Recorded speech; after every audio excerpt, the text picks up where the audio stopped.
installing them on the back of the 510. Once I get done with that, I'll probably move on to the front one, but I'll put that in another video most likely, just depends how long it goes. Sort of the main thing I have to do here, right, is remove the old shocks, remove the old springs, and then put in the new shocks and springs that are now one unit, which are adjustable, and lower it back down to the ground and move on. So, hope you enjoy, and if you like what you see, go ahead and comment, like, subscribe, and yeah, that's pretty much it. Have a good day.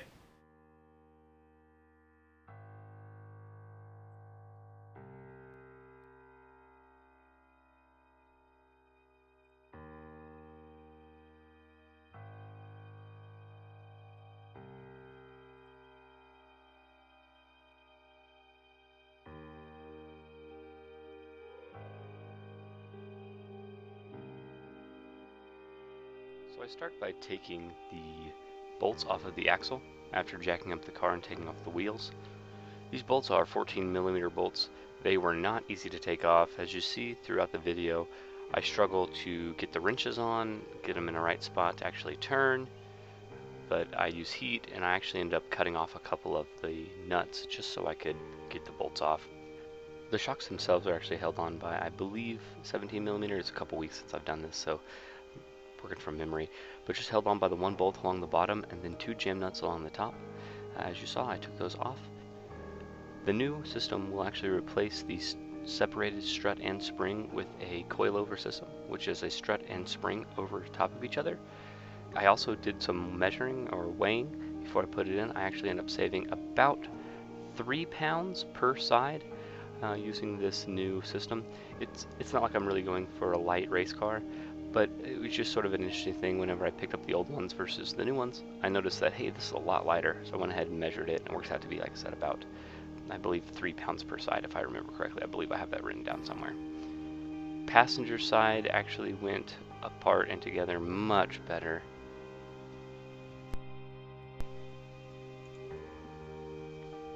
So probably one of the things that, you know how it always goes, right? Whenever you start on one side of the car and then you move to the other side of the car, it always goes easier the second time, it seems like, because you already have the experience with the first one. I will tell you that the jam nuts along the top, I actually ended up having to take off and put back on a couple times. I forgot to put in some metal washers that were along the way, as well as I wanted to ensure that they were tight so they wouldn't knock all around. But once I got that all done, I ended up reinstalling everything. So the order of removal goes like this. You take off the wheel, you take off the rear axle, you remove the coil, or excuse me, you remove the strut from the housing, you remove the jam nuts from up above, and then you let the swing arm push down and you remove the spring out of there. I will tell you that the directions tell you to remove the cable that attaches the handbrake. I did not have to do that for mine, so I ended up just doing it the way I just said. Well, that was not a 30-minute project. Holy cow. Some things that I wish I would have done a little differently now that I've got it done, and I haven't actually taken it out for a drive yet. But one, I would go ahead and buy all new bolts for the axles. I've got to go back in and change the wheel bearings out here whenever I redo the brakes, so I'll go ahead and buy the nuts and bolts for that whenever I do that. And then,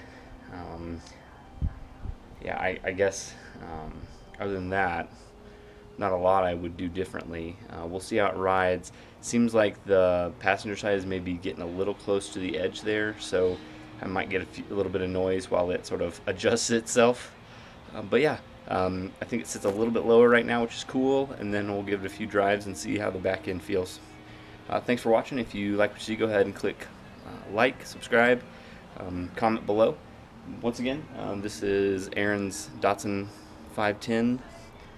It's been a long day. I thought I was going to be able to get both, or actually a long 2 days.